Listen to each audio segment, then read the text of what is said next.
नमस्कार, मी प्राध्यापक डॉक्टर संजय वैद्य, अर्थशास्त्र विभाग, राब नारायणराव बोरावके महाविद्यालय, श्रीरामपूर। MA भाग 2 अर्थशास्त्र सेमिस्टर 3 यासाठीच्या संशोधन पेपरमध्ये, संशोधन पद्धती नावाच्या पेपरमध्ये 3ऱ्या युनिटमध्ये तथ्याचे संकलन हा घटक आहे आणि त्या घटकाच्या माध्यमातून की तथ्याचा अर्थ, तथ्याची वैशिष्ट्य, तथ्याची उद्दिष्ट, तथ्याचं स्वरूप हे पाहिलं, तथ्याचे स्रोत पाहिले आणि प्राथमिक तथ्य संकलन करण्याच्या प्रत्यक्ष पद्धती आणि अप्रत्यक्ष पद्धती याचा विचार केला। प्रत्यक्ष पद्धतीमध्ये निरीक्षण, मुलाखत आणि अनुसूची यांचा समावेश होतो की प्राथमिक स्वरूपाची तथ्य सामुग्री प्रत्यक्ष अभ्यास क्षेत्रातील व्यक्ती, घटना, व्यक्तिसमूह यांच्याशी संपर्क प्रस्थापित करून संशोधक ती माहिती गोळा करतो, त्याला म्हणायचं प्राथमिक स्वरूपाची तथ्य संकलन प्रत्यक्ष पद्धतीनं करणे। या 3 पद्धतीचं आपण मागच्या व्हिडिओ लेक्चरमध्ये डिटेलमध्ये विवरण केलेलं आहे। आता प्राथमिक तथ्य सामुग्री गोळा करण्याची अप्रत्यक्ष पद्धत म्हणून प्रश्नावलीचा प्रामुख्याने विचार केला जातो। क्वेश्चनरी की प्रश्नावली की संशोधन विषयाच्या संदर्भात उद्दिष्टाला अनुलक्षून व्यापक वस्तुनिष्ठ स्वरूपाची माहिती संकलित करण्यासाठी सामाजिक संशोधनात मोठ्या प्रमाणात प्रश्नावलीचा आधार घेतला जातो, प्रश्नावलीचा वापर केला जातो। म्हणजे सामाजिक संशोधनात प्राथमिक स्वरूपाचे तथ्य सामग्री गोळा करणे हा महत्त्वाचा भाग आहे। आपण म्हटल्याप्रमाणे की कोणत्याही संशोधन कार्याची सुरुवात ही तथ्य संकलनापासूनच खऱ्या अर्थाने होते आणि या तथ्य संकलनाच्या आधारेच तथ्याचं विश्लेषण करून संशोधन कार्याचा समारोप केला जातो। म्हणजे तथ्य संकलन ही प्रक्रिया संशोधन कार्याचा गाभा आहे, प्रमुख पायरी आहे आणि वैज्ञानिक पद्धतीनं जर संशोधन करायचं असेल तर संशोधकाला आपल्या अभ्यास विषयासंदर्भात, आपल्या संशोधन समस्येसंदर्भात वस्तुनिष्ठ, विश्वसनीय तथ्य सामुग्री योग्य पद्धतीनं गोळा करावी लागते। आणि मग तथ्याचं स्वरूप पाहिलं तर काही माहिती संशोधकाला पहिल्या प्रयत्नात स्वतः अभ्यास क्षेत्रातील व्यक्ती आणि व्यक्तिसमूह यांच्याशी संपर्क प्रस्थापित करून, प्रत्यक्ष अप्रत्यक्ष संपर्क प्रस्थापित करून माहिती संकलित करावी लागते। त्याला आपण प्राथमिक स्वरूपाची माहिती म्हणतो आणि ही माहिती कुठून मिळते त्याला आपण प्राथमिक माहितीचे स्रोत असे म्हणतात। अशा माहितीच्या स्रोतापासून माहिती मिळवणारे काही प्रत्यक्ष पद्धती आहेत तर काही अप्रत्यक्ष पद्धती आहेत। प्रत्यक्ष पद्धतीमध्ये आपण निरीक्षण, मुलाखत आणि अनुसूची हा भाग पाहिलेला आहे। आजचा भाग जो आहे ते प्रश्नावली की सामाजिक संशोधनासाठी अभ्यास विषयाची उद्दिष्ट विचारात घेता व्यापक स्वरूपात मोठ्या प्रमाणात वस्तुनिष्ठ तथ्य संकलन करण्याची प्रश्नावली ही एक वस्तुनिष्ठ पद्धती आहे। अलीकडील जे काही सामाजिक शास्त्रामध्ये संशोधन केलं जातं त्या संशोधन कार्यासाठी जी प्राथमिक स्वरूपाची माहिती असते ती प्रामुख्याने प्रश्नावलीच्या माध्यमातूनच उपलब्ध केली जाते। म्हणून प्रश्नावलीला सामाजिक संशोधनामध्ये अतिशय महत्त्व आहे की तथ्य संकलन हे संशोधन कार्याचं प्रमुख कार्य आहे।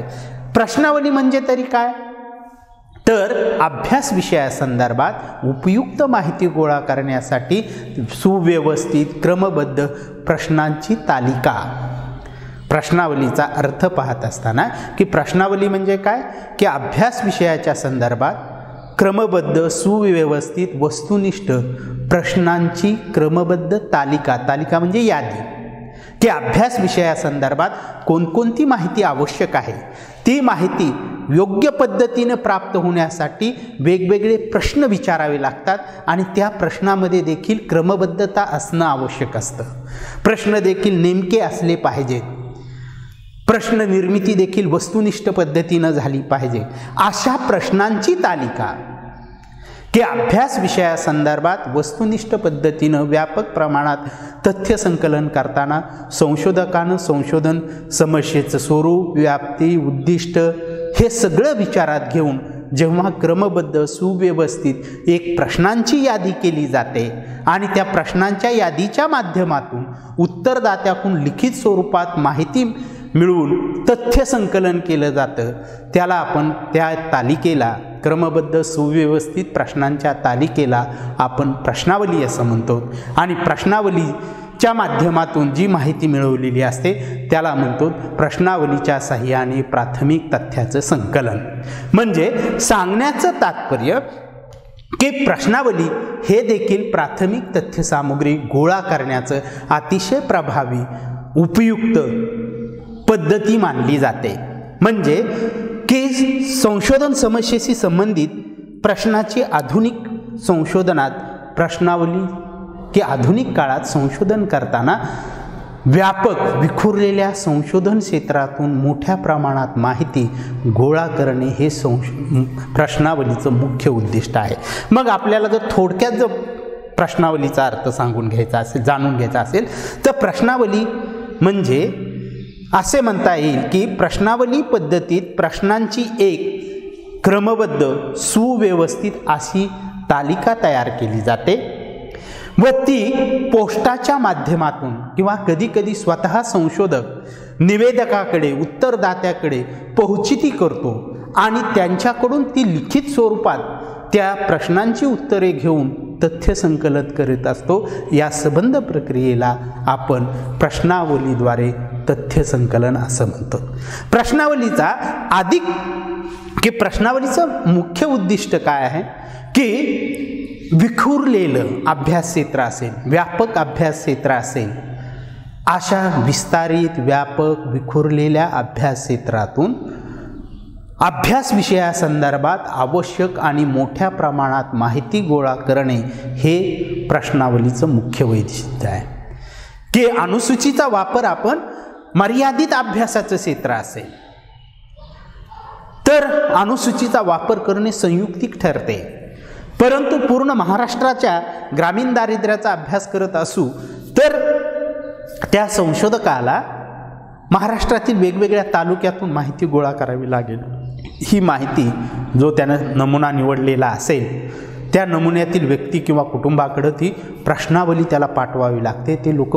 ते निवेदक त्या प्रश्नावलीतील उत्तरे लिखित स्वरूपात संशोधकाकडे पाठवून देतात, तेव्हा ती तथ्य संकलनाची प्रक्रिया पूर्ण होते. म्हणजे अप्रत्यक्ष की या ठिकाणी उत्तरदाता, माहिती पुरवणारा आणि अभ्यासकर्ता यांच्यात प्रत्यक्ष संबंध येत नाही.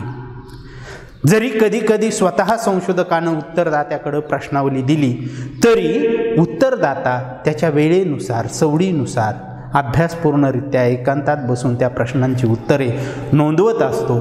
तेव्हा संशोधक आणि निवेदक, उत्तरदाता यांच्यामध्ये कसलाही संबंध प्रस्थापित होत नाही. म्हणून प्राथमिक तथ्य संकलन करण्याची अप्रत्यक्ष पद्धती म्हणून प्रश्नावलीला विशेष महत्त्व दिलं जातं. आता प्रश्नावलीचा अधिक चांगला अर्थ जाणून घेण्यासाठी आपल्याला काही तज्ज्ञांनी ज्या व्याख्या केल्या आहेत, ज्या परिभाषा केल्या आहेत त्याचाही आढावा घ्यावा लागेल. कारण विद्यापीठाच्या परीक्षेमध्ये प्रश्नावली म्हणजे काय किंवा प्रश्नावलीचा अर्थ सांगून प्रश्नावलीची उद्दिष्ट सांगा, प्रश्नावलीचा अर्थ सांगून प्रश्नावलीची वैशिष्ट्य सांगा किंवा प्रश्नावलीचं स्वरूप सांगून प्रश्नावलीचे प्रकार सांगा, असे वेगवेगळ्या स्वरूपाचे प्रश्न यापूर्वी विचारलेले आहेत. मग या अनुषंगानं आपल्याला देखील प्रश्नावली या प्राथमिक तथ्य संकलन पद्धतीचा अतिशय चांगला अर्थ जाणून घ्यायचा असेल तर ज्या तज्ज्ञांनी व्याख्या केलेल्या आहेत त्या व्याख्येचा देखील आढावा घेऊ. पहिली व्याख्या जॉन गुरुटू यांनी जी प्रश्नावलीची व्याख्या केली, लेखी चेतक म्हणजे प्रश्न, सूचना, चेतना निर्माण करणारा, सूचित करणारा या शब्दाचा, की लेखी चेतक म्हणजेच प्रश्न व त्याची लेखी उत्तरे म्हणजे प्रश्नावली होय. की अभ्यास विषयासंदर्भात माहिती मिळवण्यासाठी लेखी चेतक म्हणजेच प्रश्न आणि त्याचे लिखित प्रतिउत्तर म्हणजे प्रश्नावली होय. की त्यांनी छोट्या शब्दात मांडली की अभ्यास विषयासंदर्भात प्राथमिक तथ्य संकलन करताना लेखी स्वरूपाचे प्रश्न सुव्यवस्थित क्रमबद्ध अभ्यासक करतो आणि त्या प्रश्नाचं प्रतिउत्तर देखील लेखी स्वरूपात निवेदकाकडून उत्तरदात्याकडून प्राप्त करतो. अशा स्वरूपाच्या प्रश्नतालिकेला प्रश्नावली असं म्हणतात. दुसरी व्याख्या बोगार्डस यांनी केलेली आहे. प्राध्यापक बोगार्डस त्यांनी व्याख्या काय केली की भिन्न भिन्न व्यक्तीकडून ज्याची उत्तरे मागवली जातात अशा प्रश्नांची तालिका म्हणजे प्रश्नावली होय. की प्रश्नावली की अभ्यास क्षेत्राशी संबंधित अभ्यास क्षेत्राचे अभ्यास विषयाची जाण असणारे किंवा अभ्यास विषयाचा मोठा प्रदीर्घ अनुभव असणाऱ्या अशा वेगवेगळ्या व्यक्तीकडून जेव्हा प्रश्नांची उत्तरे मिळवली जातात किंवा प्राप्त करून घेण्याची पद्धती म्हणजे प्रश्नावली. की विभिन्न व्यक्तीकडून ज्याची उत्तरे मागवली जातात अशा प्रश्नांची तालिका म्हणजे प्रश्नावली अशी व्याख्या केलेली आहे. दुसरी व्याख्या आपण पाहू गुडे आणि हॉट या तज्ज्ञांनी केलेली. सामान्यपणे प्रश्नावली म्हणजे प्रश्नांची उत्तरे प्राप्त करून घेण्याची पद्धती असून त्या पद्धतीत प्रश्न पत्रिकेचा उपयोग केला जातो. जसं आपण परीक्षा देतो त्यावेळेस प्रश्नपत्रिका दिली जाते आणि त्या प्रश्नांची उत्तरे तो परीक्षार्थी लिहितो त्याच पद्धतीनं. की बोगार्ड आपले गुडे आणि होट यांनी काय म्हणले की सामान्यपणे प्रश्नावली म्हणजे प्रश्नांची उत्तरे प्राप्त करून घेण्याची पद्धती असू आणि त्यामध्ये उत्तरपत्रिका दिली जाते उत्तरदात्याला. की प्रश्नावलीचं स्वरूप काय असतं की आपण सामान्य व्याख्या काय म्हणली की अभ्यास विषयासंदर्भात वस्तुनिष्ठ उपयुक्त माहिती संकलित करण्यासाठी क्रमबद्ध सुव्यवस्थित लिखित प्रश्नांची तालिका आणि त्या तालिकेचं लिखित स्वरूपात उत्तर प्राप्त करण्याची पद्धती म्हणजे प्रश्नावली होय. त्यानंतर पुढची व्याख्या जर विचारात घेतली लुडनबर्ग प्राध्यापक लुडनबर्ग यांनी लुडनबर्ग यांनी जी व्याख्या केलेली आहे ती आहे मौलिक व्यवहाराचे अवलोकन करण्यासाठी मौलिक स्वरूपात त्याच्यासमोर प्रस्तुत केल्या जाणाऱ्या प्रेरणांचा समूहाला प्रश्नावली असे म्हणतात. की यांनी की मौलिक म्हणजे मूलभूत फंडामेंटल की मूलभूत व्यवहाराचे अवलोकन करणे अभ्यास विषयासंदर्भातील मूलभूत घटना व्यवहार यांचं निरीक्षण करणे आणि मौलिक स्वरूपात त्याच्यासमोर प्रस्तुत केल्या जाणाऱ्या प्रेरणांना प्रश्नावली असे म्हणतात. की अशा निरीक्षणासाठी अशा अवलोकनासाठी मौलिक स्वरूपात जे प्रश्न उपस्थित केले जातात त्याला आपण प्रश्नावली. आणि या सर्वांचा अभ्यास करून सामान्य शब्दामध्ये सुधीर बोधनकरांनी जी व्याख्या केलेली आहे ती की विस्तृत अभ्यास क्षेत्रातील निवडक उत्तरदात्याकडून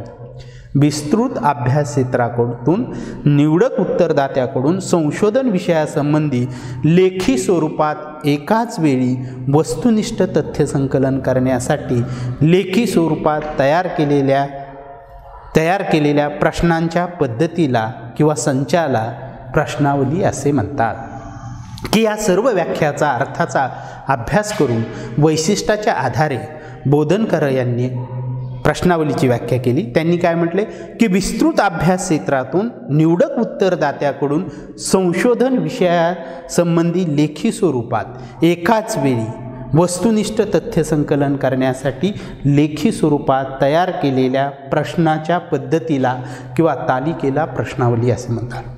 की प्रश्नावलीचं महत्त्वाचं वैशिष्ट्य की लिखित स्वरूपात मोठ्या प्रमाणात अभ्यास क्षेत्रातून माहिती गोळा करते प्रश्नावलीच्या साहाय्यानं गोळा करते आणि तीही कुठल्या की मोठ्या व्यापक विस्तुरलेल्या विखुरलेल्या अभ्यास क्षेत्रातून ती माहिती एका वेळी गोळा करता येते. या दृष्टीनेही आपल्याला विचार करावा लागेल. म्हणजे अर्थ आणि व्याख्या पाहिल्यानंतर आपल्याला प्रश्नावलीचं स्वरूप स्पष्ट होतं की प्रश्नावली की आपण प्राथमिक तथ्य संकलन करण्याच्या ज्या पद्धती पाहिल्या, निरीक्षण पाहिलं, पुन्हा मुलाखत पाहिली, अणुसूची पाहिली, त्यापेक्षा प्रश्नावलीचं स्वरूप वेगळं आहे की लिखित प्रश्न आणि लिखित उत्तर आहे. मुलाखतीमध्ये की निवेदक म्हणजे प्रश्नकर्ता निवेदकाकडून जे उत्तरे मिळतात ते लिखित स्वरूपात नसतात. निरीक्षण करून त्याच्या नोंदी घेत असतो.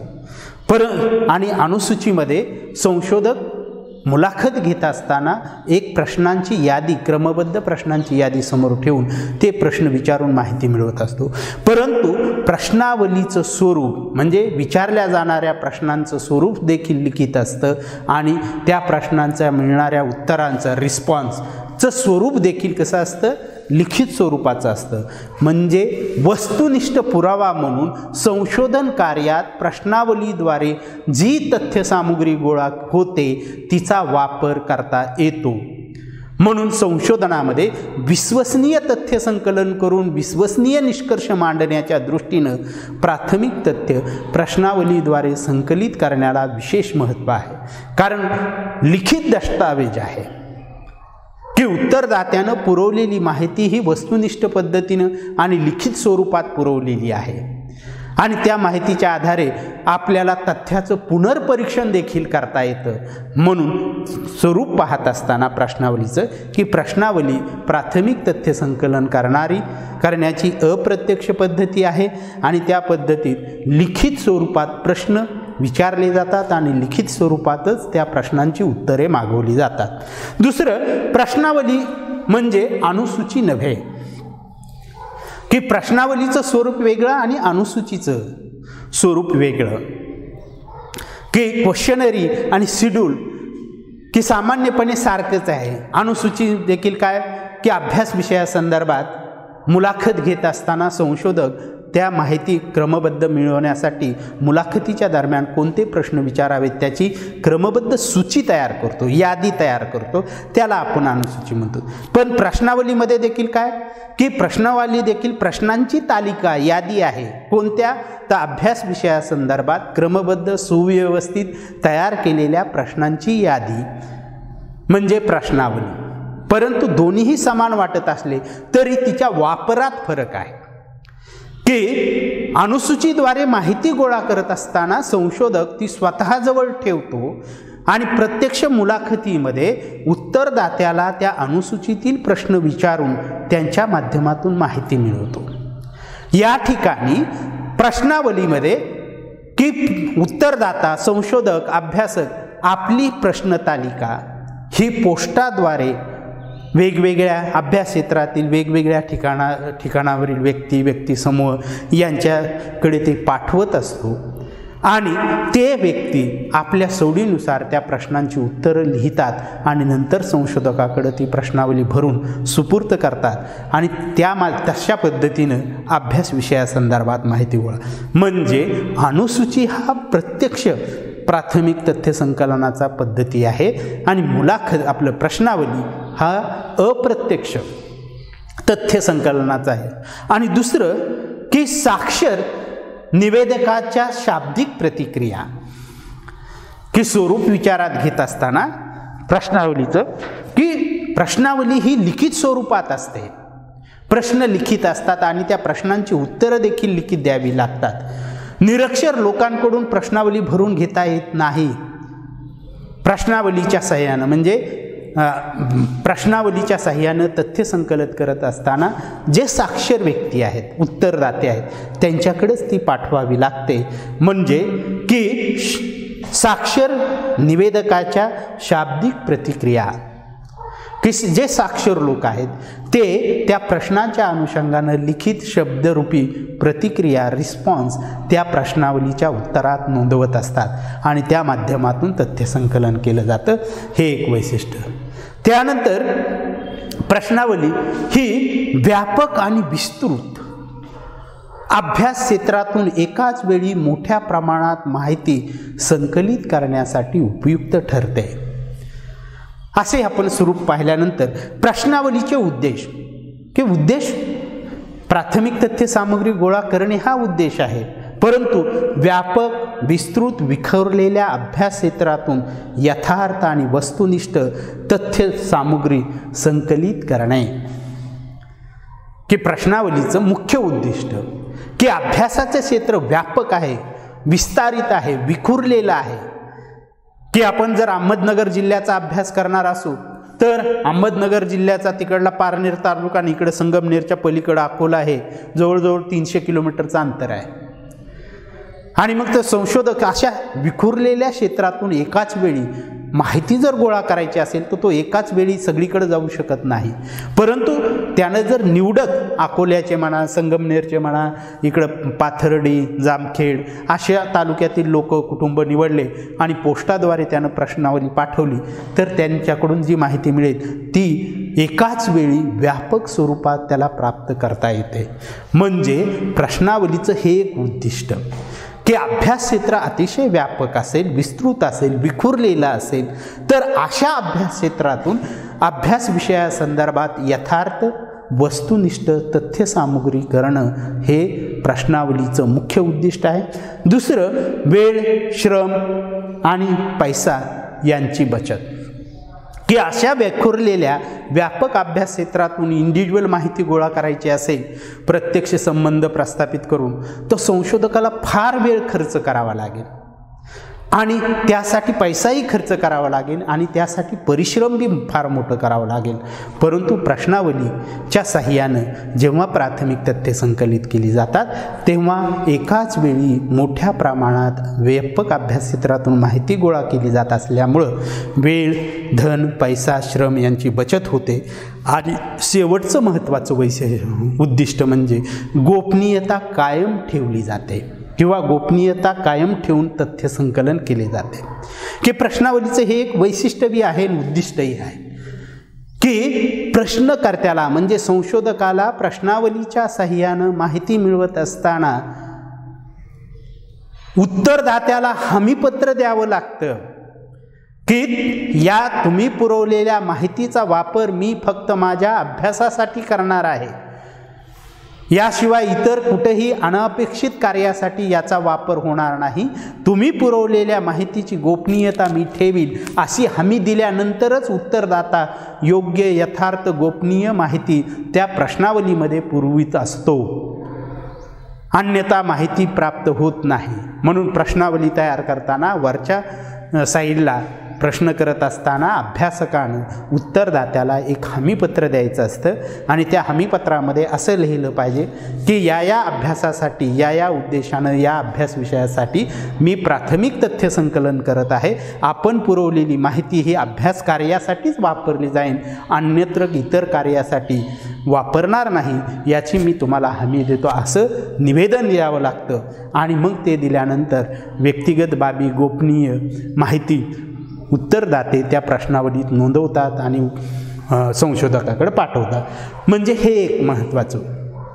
त्यानंतर की प्रश्नावलीची वैशिष्ट्य जर आपण थोडक्यात पाहिली तर तीच वैशिष्ट्य उद्दिष्ट की विस्तृत क्षेत्रातून तथ्य संकलन करता येते, गोपनीयता राखता येते, वस्तुनिष्ठ तथ्याचे संकलन करता येते, वेळ, श्रम, धन यांची बचत होते, प्रश्नावलीचे स्वरूप सरळ आणि स्पष्ट असावे लागते किंवा प्रश्नावलीतील प्रश्नचा क्रम हा सोप्याकडून कठीण असा लावला पाहिजे आणि प्रश्नावलीतील प्रश्न सुव्यवस्थित असले पाहिजेत. प्रश्नावलीचा उपयोग सुशिक्षित उत्तरदात्यासाठीच केला जातो. प्रश्नावलीतील उत्तरे लिखित स्वरूपात असतात. प्रश्नावली ही उद्दिष्टपूर्ण सुनियोजित अशी प्रश्नांची तालिका असते आणि प्रश्नावली छापील स्वरूपात, मुद्रांकित स्वरूपात असते. प्रश्नावलीचा एकाच वेळी अनेक उत्तरदात्याला पाठवता येते. असे अनेक उद्दिष्ट आहेत. या ठिकाणी आपण थांबू. नंतरचा पोर्शन पुढच्या व्हिडिओमध्ये घेऊ. धन्यवाद.